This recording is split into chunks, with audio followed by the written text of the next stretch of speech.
Welcome viewers. Thank you for joining us for All Access interview with the leaders.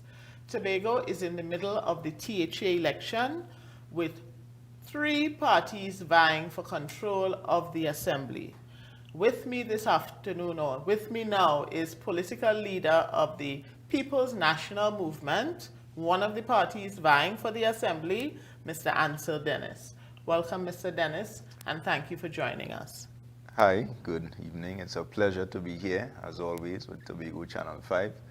And I relish this opportunity to communicate with the people of Tobago. Okay. I want to start you off with the fact that you're leading a group of young people, many with not much political experience, save for you, who was a former chief secretary, and Mr. Kwesi Devines, who was a councillor and a secretary. We've seen this strategy throughout the world in the last few decades, and it has been successful, including in the last THA election. I assume you believe the trend will continue. But why would the Tobago electorate once again take a chance on a young group of people? Well, apart from Kwesi and myself, you also have the minority leader who did a sterling job over the last 4 years as minority leader and as the lone representative in the Tobago House of Assembly. We also have the minority councillor, Petal, who has some experience as well. But notwithstanding the fact that these individuals are new to politics, all of them, as young as they are, have a long, solid track record of service within their respective communities. And for me, that is what it's about. It's really about service. In addition to that, we ensure that as we prepared for this election campaign, that we placed tremendous emphasis on their training and development. We had several training sessions with them, ensuring not only that they are prepared for an election campaign, but also that they are prepared for governance. The PNM, we take governance seriously. We have a proud track record of leadership, not just in Tobago, but across the country.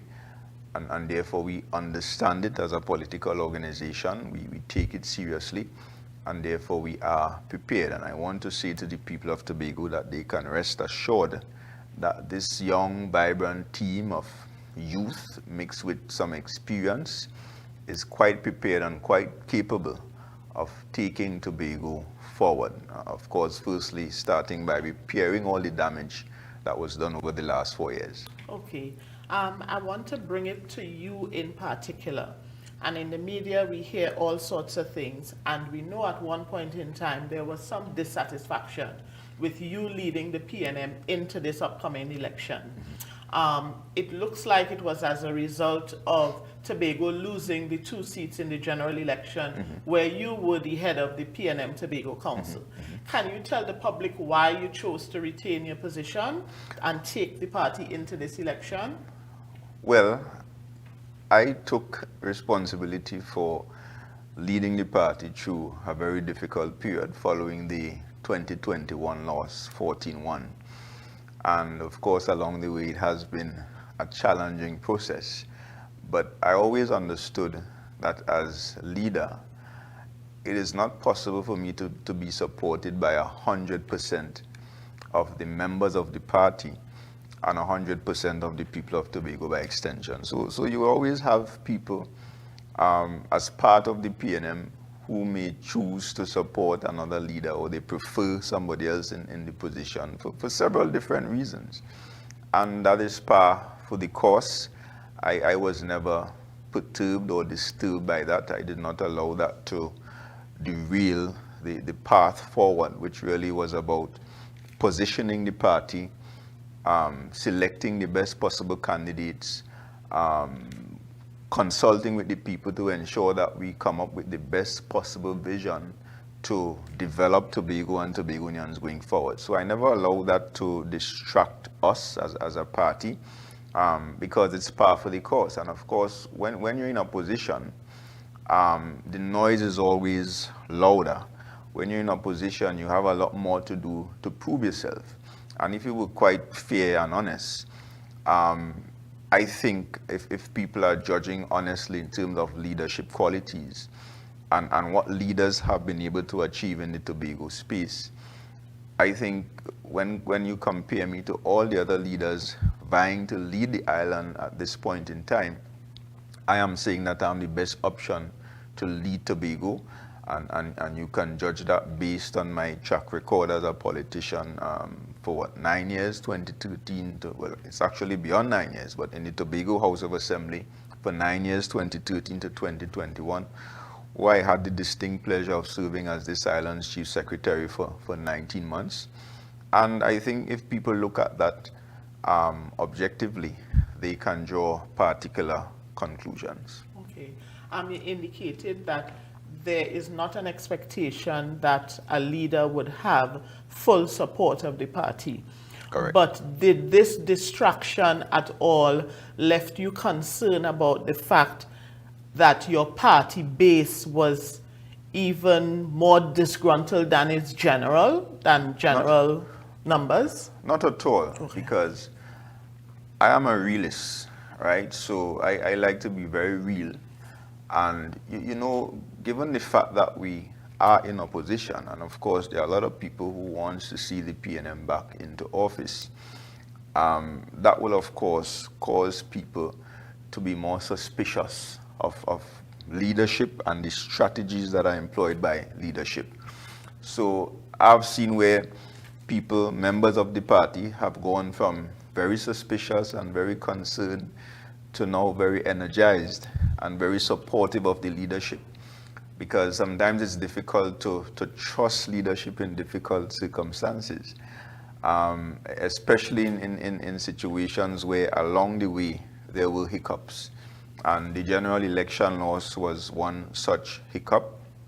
And we've never had a situation where a Tobago leader takes responsibility for a national election loss. And therefore, I am saying to the members of the party that as we go into this Tobago House of Assembly election, it's important for us to continue to move forward united and energized. I think a lot of people are happy with the manner in which the campaign has been conducted thus far. And it's what I've been saying to people all along. Trust the leadership, trust the team, trust me as the leader. We have a strategy, we have a plan. We have a plan not just to win the election, but a plan to really take Tobago forward as we have gone backward over the last 4 years. And I think now that the plan is unfolding and the strategy is being rolled out, that the trust and the energy among the core party supporters is building. And I think that augurs well for us and for democracy generally as we go forward towards January the 12th. Okay. What is the PNM's Tobago Council relationship now like with the National Council? Well, we have a good relationship as always. We're a national party. But in Tobago, we like to make it abundantly clear that we are an autonomous council. And in Tobago, we manage our affairs as part of the whole national context. And therefore, in Tobago, we manage our campaigns, we run our campaigns, we make our decisions. And when we manage Tobago's affairs, we manage that without interference or without instructions from Trinidad. And maybe at this point in time, I should debunk that myth that our opponents like to use when they say that the PNM in Tobago is being controlled by Balizé House. That is not the case. We make our decisions in Tobago, and we function very autonomously in relation to the national context. Okay, I want to take a break here, and when we come back, we'll continue the discussion with political leader of the People's National Movement, Mr. Ancil Dennis. Stay with us.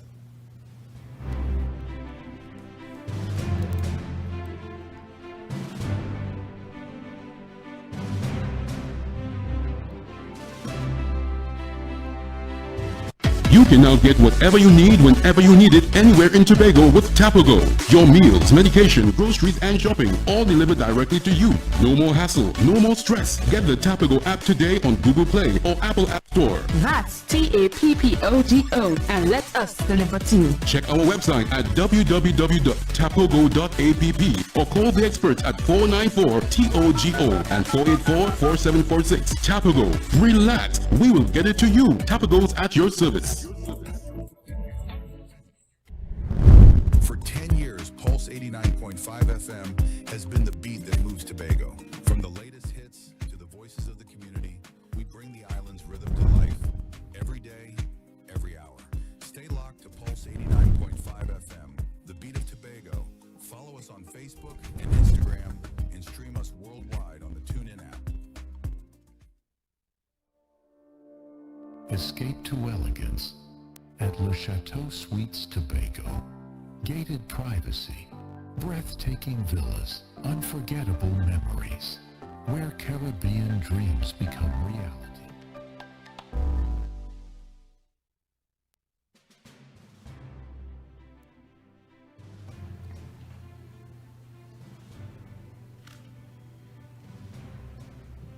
Hi, and welcome back. Thank you for staying with us. Mr. Dennis, I wanted to get into election issues. The radar started off as a heated campaign topic for the opposition side. Do you think it continues to resonate with the public, and why? Well, it continues to be an issue for several reasons. Firstly, it's about safety. The radar has put Tobago in a position where Tobagoan lives are at risk. Whether we want to accept it or not, it is a fact. And whether the government is prepared to acknowledge that, it is a fact. The radar is a military radar. Simple research could point to that fact, and we have seen where international media and local media as well has carried stories to support that. A military radar on the island of Tobago in the midst of what is a conflict between two sovereign nations places Trinidad and Tobago, and Tobago in particular, on one side of that conflict, right? That's a fact. And in placing us on one side of that conflict, we are now open to any retaliation that may come as a result of that conflict that is happening currently. And anybody who understands war and military operations, you know that one of the first targets enemies of any territory goes after is their radar systems, because the radar is the eyes, the ears, etc. And the radar provides a lot of information that is vital to military operations. And therefore, a radar placed in Tobago in one of the most populous communities, in fact, places us in grave danger, especially if this conflict escalates, and we are all praying and hoping that it does not. It's also about livelihoods, because people in the tourism sector will tell you, and understandably so, that since the installation of this radar, we've seen a lot of cancellations of bookings, we've seen cancellations of cruise ships, we've seen a general fear of persons willing to visit Tobago, and that is understandable. Nobody who wants to have a good, safe, fun time vacationing will choose a place that is involved or that has found itself in the center of any military conflict. So that's the reality. We should have remained neutral, but it is too late for that now. It's also about great disrespect to the people of Tobago, because we talk about autonomy.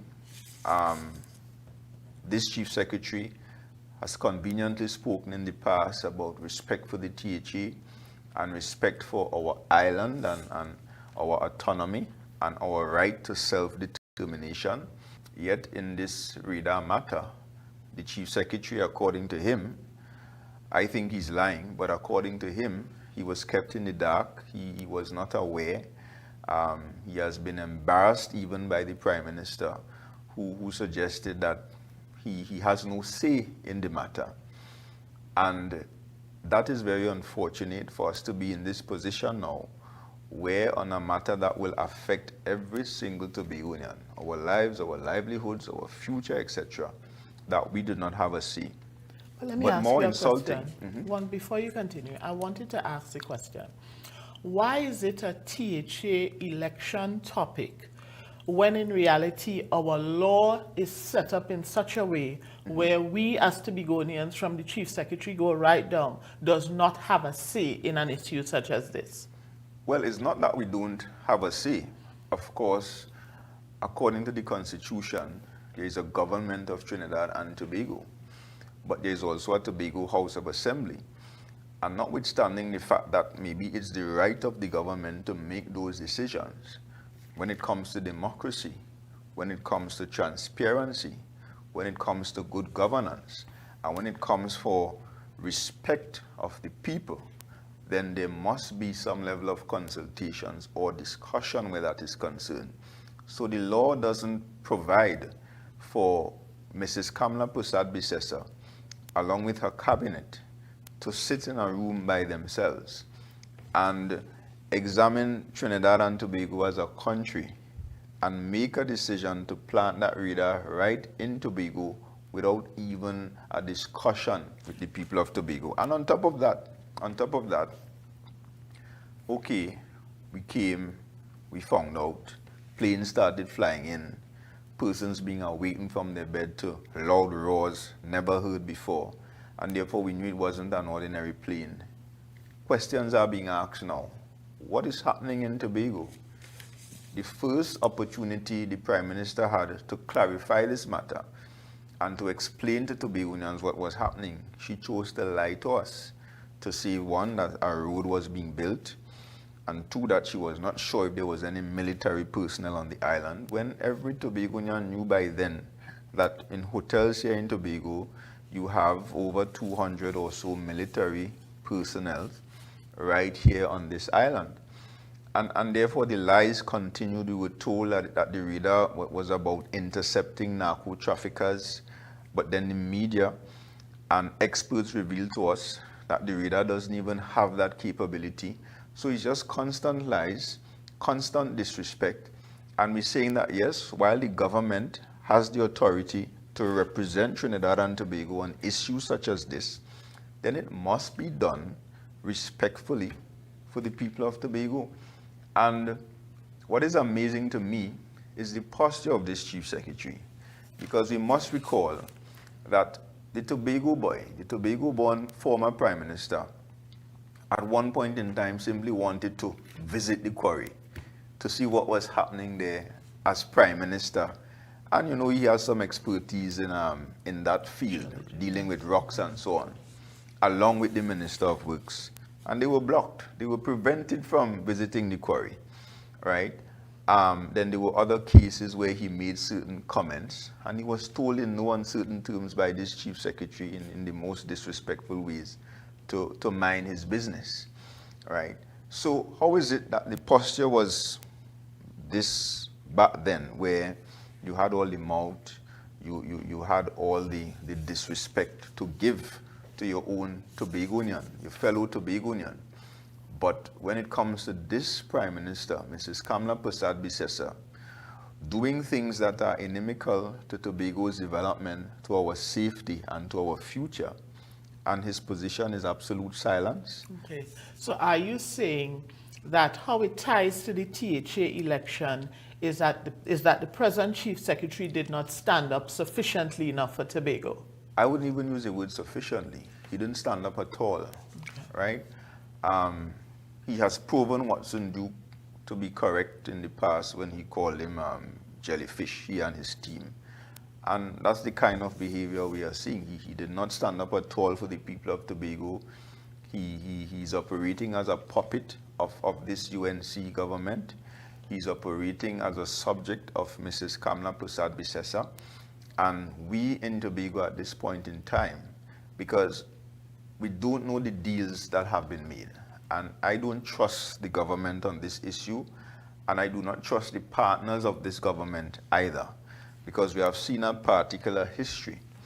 And what we have to remember is that those other entities, those other sovereign nations, will always place their interests first. And therefore, their concern is not about little Tobago and what could possibly happen to us.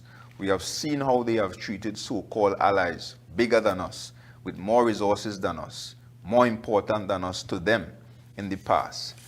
And therefore, after all is said and done, and they pick up their ships and their radars and they go their way, we still have to live with a neighbor called Venezuela. Okay. One of the things related to this on the platform issue, and as part of your big, bold, red plan, is Tobago gaining lawmaking powers, Yes. which falls, if you listen to all the discussions, falls under autonomy. But I noticed you all didn't use the word autonomy, you all just put it by itself in terms of gaining law-making power. Yes. Explain under your leadership how you hope to achieve this election promise. Well, it's about speaking up and uniting Tobago as an island behind an issue. Because had we been united in the past, we would have achieved autonomy by now. And if we were united just recently there, the reader would not have been in Tobago still. I am certain of that. Because when it comes to people pressure, it is perhaps the most effective pressure when it comes to things of governance and public matters and so on. And had the Chief Secretary, I had said publicly that I am prepared, because the Chief Secretary said initially that he doesn't support any military activities in Tobago. And therefore I came out and said that I am in support of the Chief Secretary on this issue. And therefore, had he spoken up as the leader of Tobago and rallied Tobagonians on this topic, he would have gotten support from the PNM and my supporters and our members.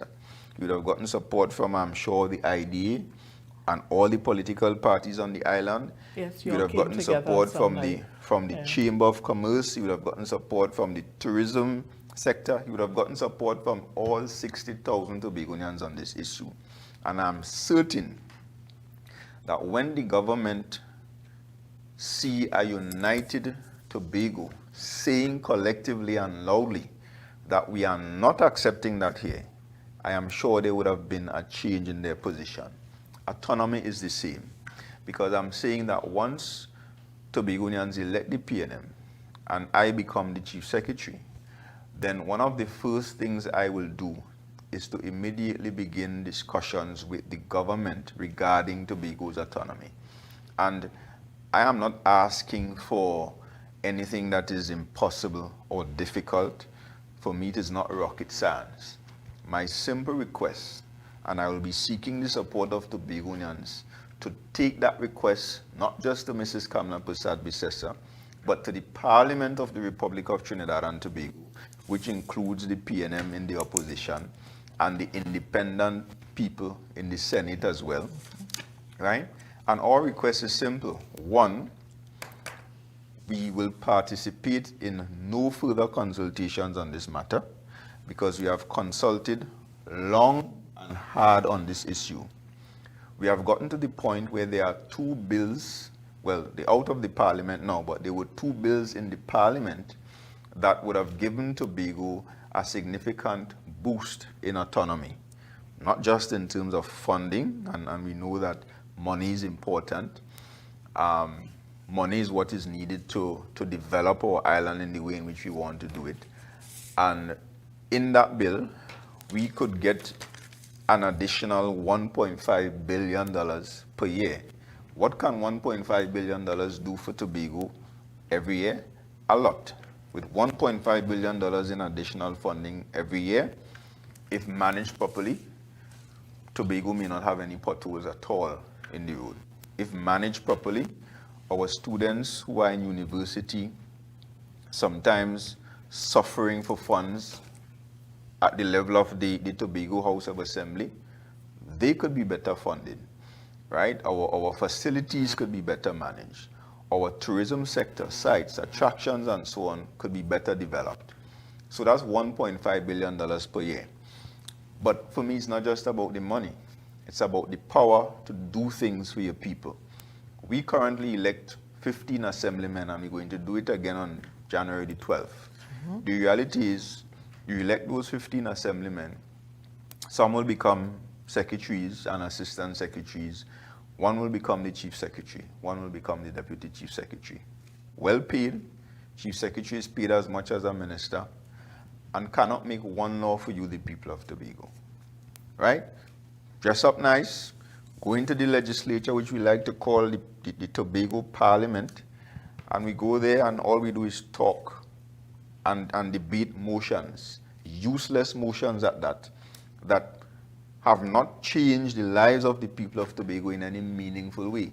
The only meaningful motion that I remember us debating some time ago was a motion to move from plastics or styrofoam and so on and utilize more biodegradable stuff. Right? Why was that a and there was some motion? Well, action was taken. Oh, okay. And we saw that change, especially at the level of the Tobago House of Assembly. But because it was just a motion, the private sector and entities outside of the Tobago House of Assembly did not follow because they were not legally compelled to do so. Okay. And that is where lawmaking powers come in. We can't continue to elect 15 assemblymen, right? Big boys and big girls, some with qualifications, some with community track record, given the power by the people to represent Tobago's interests. And they go to a house every month, right? And I will say just for the legal obligation, because the THA Act stipulates that you have to have a sitting every month. And you go there and it's just motion after motion, useless motions, motions that can't do anything for the people of Tobago. It is high time that the Tobago House of Assembly and the people of Tobago have the power to make laws for the good governance and order of this island that we all love. And as you spoke about that, that was one of the things I spoke to political leader of the IDA about, because she was a presiding officer as being in the House. You were chief secretary. And one of the things we've noted is the dwindling public interest in what happens in the House every month. And I'm now wondering if it is because the people have recognized that the decisions taken in the House don't really get into effect anywhere. It doesn't really affect any change, and that is why they're not interested in what happens. Correct. And I am calling it what it is. It is a waste. Because again, the motions that you debate, even let's go back to the radar situation. Of course, one of the things we will do when elected is to pass a motion by the Tobago House of Assembly demonstrating our, not only our discomfort, but our disapproval for the presence of that radar. And of course, we're going to send that to the cabinet and let them know that such a motion was passed. But the reality is that that will just be a formality, right? And the point is, there are many things that we need to fix in Tobago that can be fixed by laws. Scarborough, we love to say Scarborough looks like a shantytown. You can pass a law to ensure that private property owners, which owns most of the property in Scarborough, are required by law to adhere to certain standards in terms of upkeep of the property and the look of the property within Scarborough. The Marine Park, we see the nonsense taking place on the Buku Reef, where time and time again, and it has increased over the last 4 years, we make international news headlines for the wrong reasons. Boats operating unsafely, boats sinking because they're overloaded, boats not having the right equipment, people drowning even on the Marine Park. We need laws to fix that, right? Even our agriculture sector, we have been talking about Tobago marketing its produce as organic and safe and so on.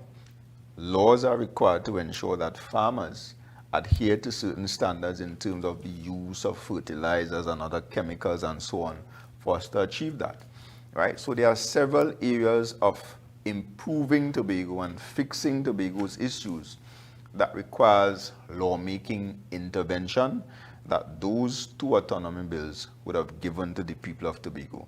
And my position to the government, with the support of the people of Tobago, will be clear. No need to go and do any tweaks, no need for any rocket science, simple. Bring back the bills. We want what is in those bills, and we're not saying the bills are perfect. We're not saying everybody in Tobago will be pleased with the bills, because there are some people in Tobago, Anthony James, for example, he is a federalist. He argues for a confederation. Correct. And that's fine. Maybe one day we will get to that.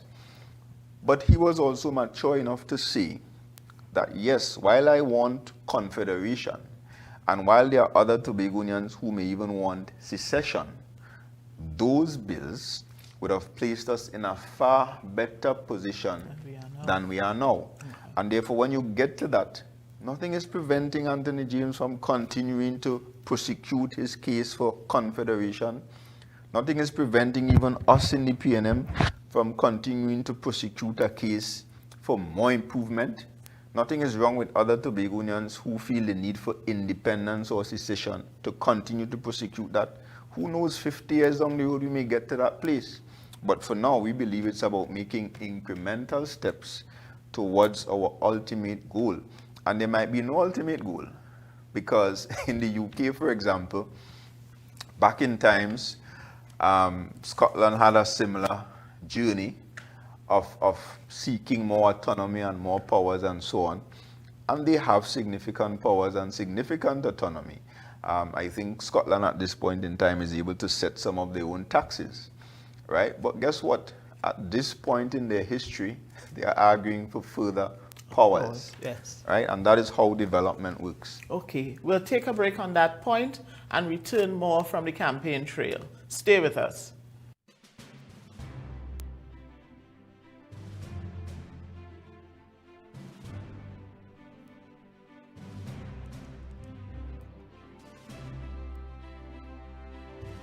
You can now get whatever you need whenever you need it anywhere in Tobago with Tobago. Your meals, medication, groceries, and shopping all delivered directly to you. No more hassle, no more stress. Get the Tobago app today on Google Play or Apple App Store. That's TAPPOGO, and let us deliver to you. Check our website at www.tapogo.app or call the experts at 494-TOGO and 484-4746. Tobago. Relax. We will get it to you. Tobago's at your service. For 10 years, Pulse 89.5 FM has been the beat that moves Tobago. From the latest hits to the voices of the community, we bring the island's rhythm to life. Every day, every hour. Stay locked to Pulse 89.5 FM, the beat of Tobago. Follow us on Facebook and Instagram, and stream us worldwide on the TuneIn app. Escape to elegance at Le Chateau Suites Tobago. Gated privacy, breathtaking villas, unforgettable memories, where Caribbean dreams become reality.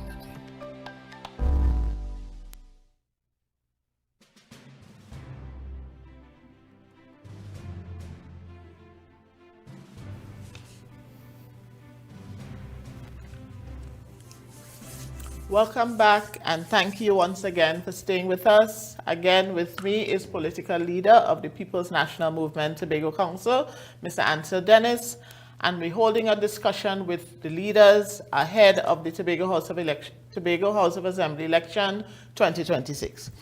Now, Mr. Dennis, in your big, bold, red plan, there were two infrastructure projects that I thought was quite interesting. The first one is a sky car in Scarborough. What would be the purpose of such an infrastructure project? Well, it will be a major, new, innovative tourism attraction that is nowhere else in the country and perhaps the region. I'm aware of, I think it's Jade Mountain or Blue Mountain in Jamaica. I went to that Eco Adventure Park. I think it might have been in 2022. Where they have these sky cable thingies that take you up to the other areas of the park. But it is going to be a major tourist attraction. I believe that here in Tobago we need more sites and attractions and things for people to do. And I think that is one of these things that we can pursue. As to how the Tobago House of Assembly for the next 4 years, all things being equal in terms of our budgetary allocation, etc., can have available about $2 billion to spend on its development. $2 billion is not enough to do all the things, infrastructurally especially, that we want to do as part of the big, bold, red vision for Tobago, which we're calling the big deal. We're not calling it the manifesto. It's a deal between us and the people of Tobago. But other tourism destinations, if we look at Grenada, Barbados, St. Lucia, for example, have managed to develop their tourism sectors with very little of their own resources. They have used their resources more or less to maintain the roads, maintain public infrastructure, and so on. But when it came to hotels, sites and attractions, and so on, it was really about involving, inviting, and incentivizing the private sector to treat with their development in those sectors. And in Tobago, under the next PNM administration, we will develop a culture and an environment that is conducive to foreign investment and even local investment. Okay. So one of the things we've had for the last 4 years is a $25 million travel bill of secretaries leaving here, flying across the world, and they come back here with nothing to show. And I want to point the attention of the people of Tobago and to the people of this country to something quite interesting. The Prime Minister, the former Prime Minister, Dr. Rowley, and the then Minister of Energy, Stuart Young, left this country together with other persons as well several times, because energy and the energy sector is extremely important to Trinidad and Tobago and our economy. So they left this country several times. They went to Washington, they went to other places across the world, seeking out investments, seeking out opportunities for the people of Trinidad and Tobago in the energy sector through those energy companies. And most of the time, they came back with reports to the people of Trinidad and Tobago that they achieved success. They got buy-in, they got commitments from these companies to invest in Trinidad and Tobago. And we are seeing similarly that whenever a THA administration is in place, one of their primary responsibilities, especially if they're going to hop on a plane and engage in overseas travel, which is pretty expensive, it better be to seek out investment and talk to potential investors, whether it be hoteliers, cruise lines, private companies, whatever. It must be to seek out those kinds of investments and to come back with results on behalf of the people of Tobago. And therefore, I am saying that we will operate in a similar vein. We will set up an investments desk, and we will ensure that we have persons in the Tobago House of Assembly as part of the administration actively scanning the global context, seeking out potential investments on behalf of the people of Tobago. And one of those investments is for the Sky Car? Definitely. Okay. So we spoke about hotels, we spoke about that Sky Cable Car attraction, we spoke about a new cruise ship village and additional piers, we spoke about a waterfront complex, we spoke about a government campus in Scarborough as well. We spoke about several areas of development, fishing ports, etc., to improve the agriculture sector. And we are saying the bulk of these should be facilitated by investments through partnerships and so on with other entities, especially foreign entities. Okay. And there are examples across the Caribbean. I went to St. Martin I might have been 2023. right, on a cruise. While you're on a cruise, I had the pleasure of talking with one of the persons involved in management of that port. And I recognized that St. Martin had on that day 4 or 5 cruise ships in the port at the same time. Because one of the things is that whenever I travel, I look at things that we can possibly implement in Tobago. And I often ask myself, why we can't do that in Tobago? Why we can't do this in Tobago, etc. And I saw that while those cruise ships were there were thousands of people being moved between the port and the beach, which is close by. And I sat, and I have to admit that I was counting the taxi driver's money. And as I sat there and I counted the number of trips that they were making back and forth, and the cost of those trips in US dollars, I realized that that is not a bad thing being a taxi driver, at least in that part of St. Martin. And it dawned on me that we are far behind, and we're not doing anything at this point in time to bring ourselves up to speed, because I don't know that anybody in this administration would have pursued any meaningful development in the tourism sector. Of course, under the previous administration, we pursued marinas, we pursued a Sanders Resort, we pursued a Marriott Hotel. The Marriott Hotel is still on the way. The marina, we know what happened with the THA and their posture towards it, but they said they wanted it in Kings Bay, and to hell with any marina down in Southwest Tobago. We all know what happened with Sanders. But over the last 4 years, I've not seen any meaningful effort from the Tobago House of Assembly to pursue that kind of investment. And when I asked the guy in St. Martin, so how were you all able to do this? How come you all were able to have this big port and so on? And he spoke about land reclamation and all of that, which is pretty expensive. He spoke about the additional pay that they got and so on. And it was not the government's money. It was one of the cruise lines that invested in the development of the cruise industry. So when you look at all the projects that you spoke about that you all plan to do, and the other one I wanted to talk about was the new cricket stadium, it will all be as a result of external investment. Yes, investors. Yes, most of them, because as I said before, we will look at alternative avenues for funding Tobago's development. So as I said, the THA's resources, we might be able to fund about $2 billion worth of development over 4 years. You have public-private partnerships that we're going to go after heavily. Whenever you see a member of the next PNM administration hopping on a plane to go anywhere, it will not be to go and taste wine. It will not be to go and sit down in some minor conference that we could send one of the public servants to. It will be to pursue important discussions and opportunities for investments in Tobago. And of course, we're also going to pursue the opportunity to borrow as well, which requires the approval of the central government.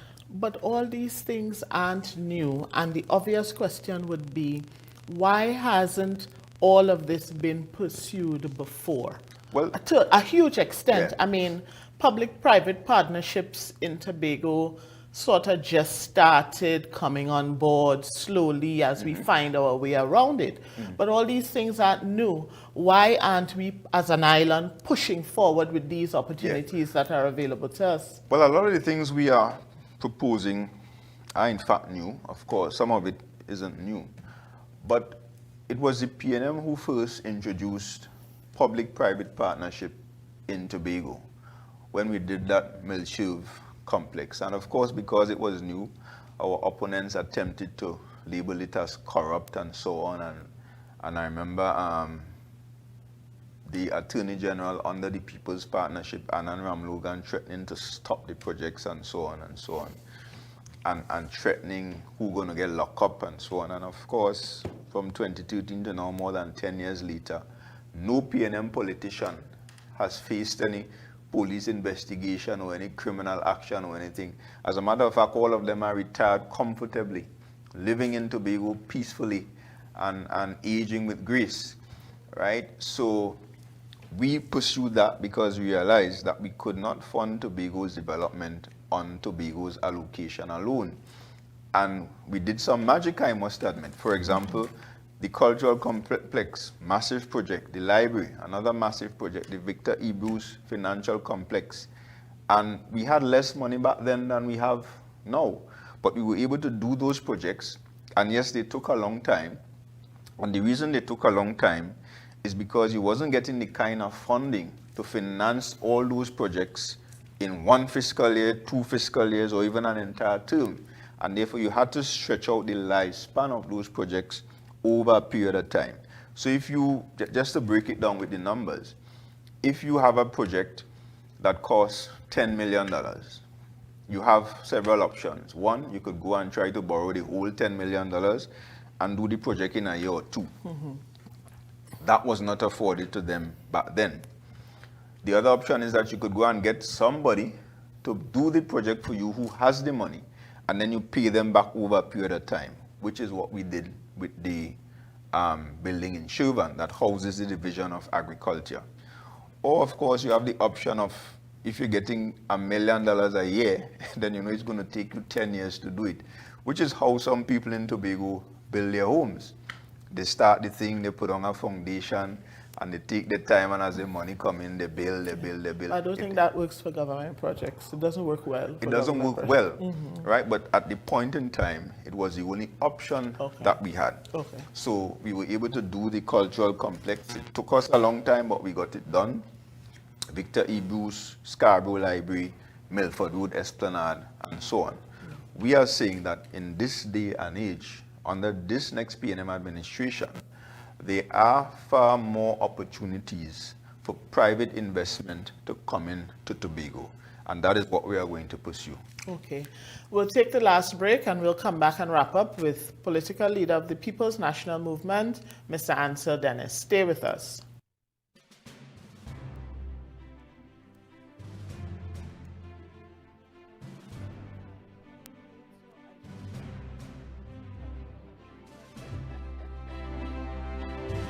You can now get whatever you need whenever you need it anywhere in Tobago with Tobago. Your meals, medication, groceries, and shopping all delivered directly to you. No more hassle, no more stress. Get the Tobago app today on Google Play or Apple App Store. That's TAPPOGO, and let us deliver to you. Check our website at www.tobago.app or call the experts at 494-TOGO and 484-4746. Tobago. Relax. We will get it to you. Tobago's at your service. For 10 years, Pulse 89.5 FM has been the beat that moves Tobago. From the latest hits to the voices of the community, we bring the island's rhythm to life. Every day, every hour. Stay locked to Pulse 89.5 FM, the beat of Tobago. Follow us on Facebook and Instagram, and stream us worldwide on the TuneIn app. Escape to elegance at Le Chateau Suites Tobago. Gated privacy, breathtaking villas, unforgettable memories, where Caribbean dreams become reality.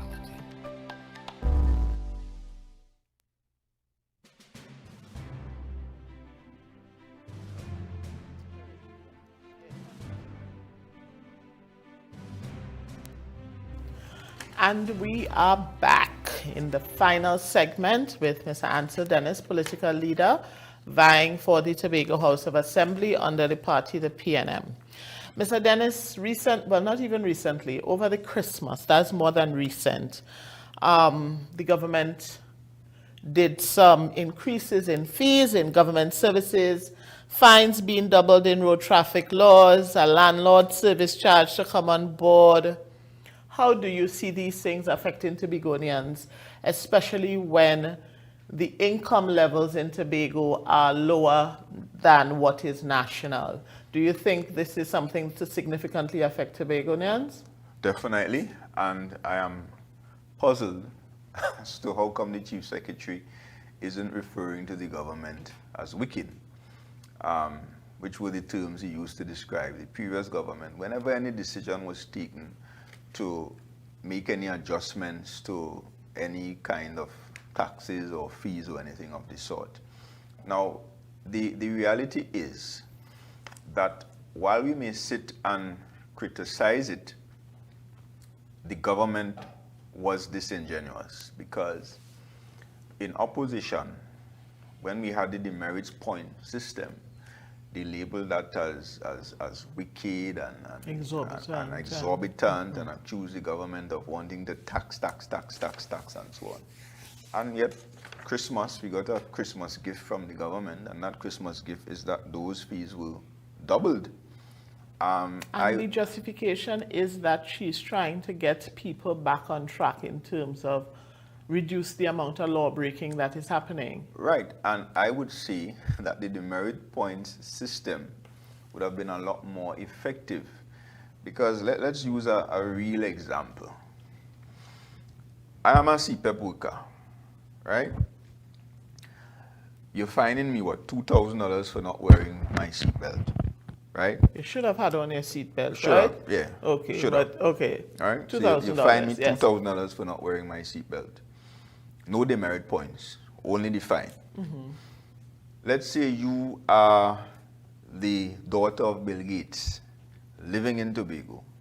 You getting the same fine of $2,000. That will not have any deterrent where you are concerned. It will deter me, because I will feel that $2,000. You will not feel the $2,000. So this is really about penalizing poor people, because the rich who are wealthy and driving the Benz and the BMW and so on Can afford the could fee. easily fork out a $2,000 to pay a fine. And therefore the demerit point system was really about balancing it, because for those who money don't matter, at least you have another deterrent where when you break the law, you're going to get to the point eventually of losing a driver's license. Okay. So to remove the demerit point system and double the fines, it's simply an attack on poor people. Okay. You recently called for a leadership debate for the upcoming election. Why? It's not something we are accustomed to. It's not something people seem to be able, well, not even people, our leadership have been in media since 2013, and every election it has been like pulling teeth to get leaders together to discuss issues. So why are you calling for debate now? Well, number one, I think it is necessary. And I think in any election, we should be focused on the issues. And it's an opportunity for the people of Tobago to hear from their leaders on the issues. And secondly, I am eager to meet this current Chief Secretary on any stage to discuss two things: track record and plans and vision. Let's discuss who did best for Tobago, PNM or TPP. Let's discuss who did best for Tobago or better for Tobago, Chief Secretary Farley Augustine or Chief Secretary Ancil Dennis. Let's discuss vision and plans for this island, TPP vision versus the PNM's deal, his vision versus mine. Let's put that to the people.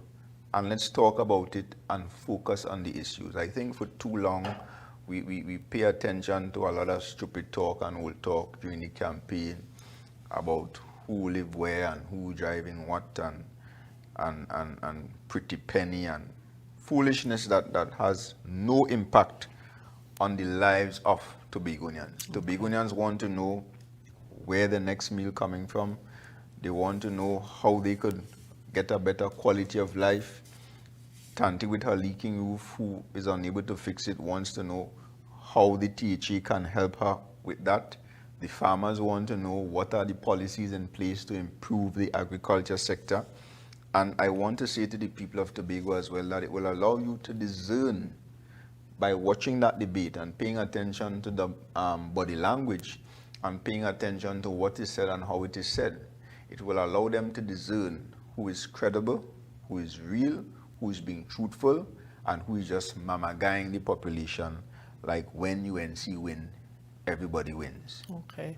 Are you in favor for a fixed date for the THA elections? In Yes. favor or against? I have absolutely no issues with a fixed election date, not just for the THA election, but for any election in any part of the country, right? Local government, general election, I am in full agreement with a fixed date. I think the people of Tobago should know exactly when the election will be.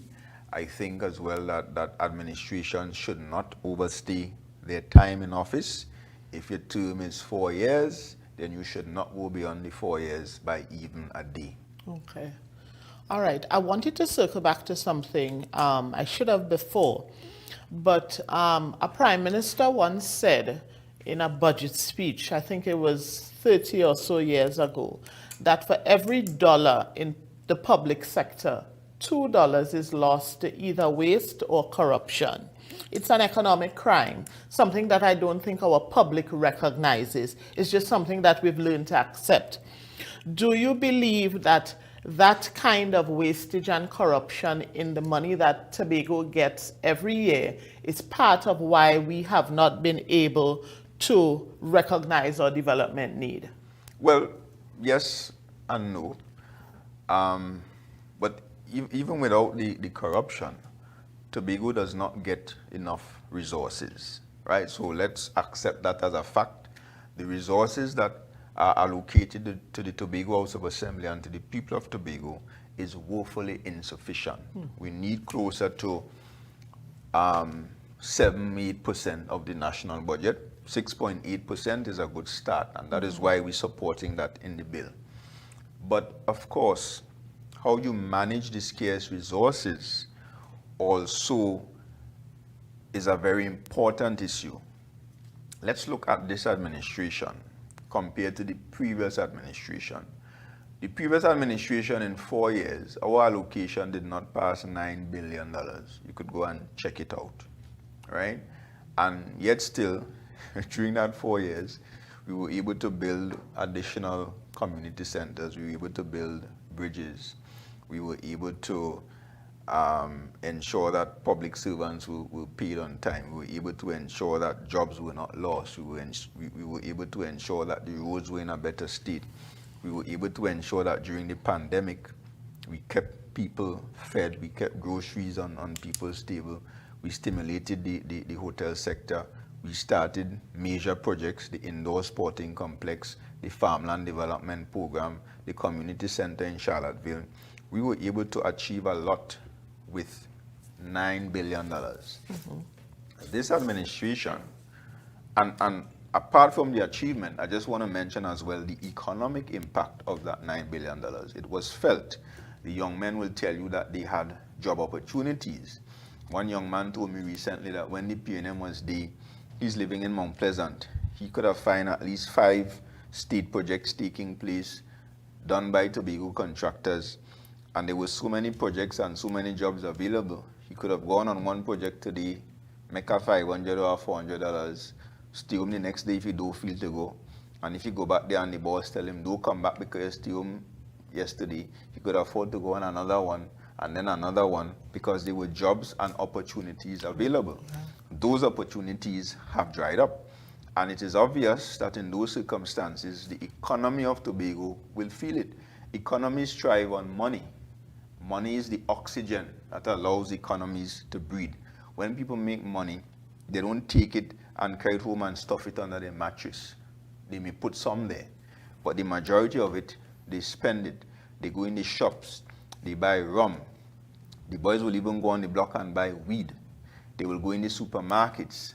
They will give money, the men especially will give money to their girlfriends or their wives, and they will go and do their nails and their hair, and they will go and watch a movie, and they will do all sorts of things to ensure that that money is spent and circulate. And that is what keeps the economy going. $13 billion over this last 4 years, because it has not been managed well, because the majority of it has been spent in a way to benefit companies and individuals from outside of Tobago. Tobagonians did not feel the economic impact of that money. And that is why you hear people are saying the place hard and they can't find a job and and the place heavy and so on, simply because the $13 billion has been mismanaged to the extent that Tobago did not benefit. Okay. And the final thing I will say, even with that $13 billion passing through the Tobago House of Assembly, you can barely identify, apart from the road, again done by a Trinidad contractor, so you were robbed of the economic benefit of that road. Then you had the beach soccer facility, which was done as a result of the Commonwealth Games, supported by the central government, which is still incomplete. Then you had the home of Blue Food, a few shops or sheds built, according to the Chief Secretary, for $4 million. I don't understand how that cost $4 million. And I'm even disputing the figure because I think it is more. The initial contract award, and we have the documents, was actually around the $4 million mark. That contractor, as far as I'm aware, got paid his full sum 3 years ago or 2 years ago, did not complete the project. They still had to bring on, I don't know if it was a contractor or the division of works, to rush to complete the project before last Blue Food. So therefore, additional money was spent. Okay. We don't know how much exactly. But apart from that, we really cannot point to where $13 billion went over the last 4 years, whether it's identifiable signs of development or the economic impact, which we have been robbed of. Okay. So thank you so much for joining us. We are out of time. We do appreciate you taking the time. Good luck on the election trail and good luck on January 12th. Thank you, viewers. Thank you for staying with us. We do appreciate you viewing. Stay tuned. The next episode of All Access Conversation with the Leaders is expected to be the President Chief Secretary, Mr. Fali Augustine. Please look out for both Mr. Dennis's episode and Mr. Augustine's episode. Thank you so much for viewing. Have a good evening.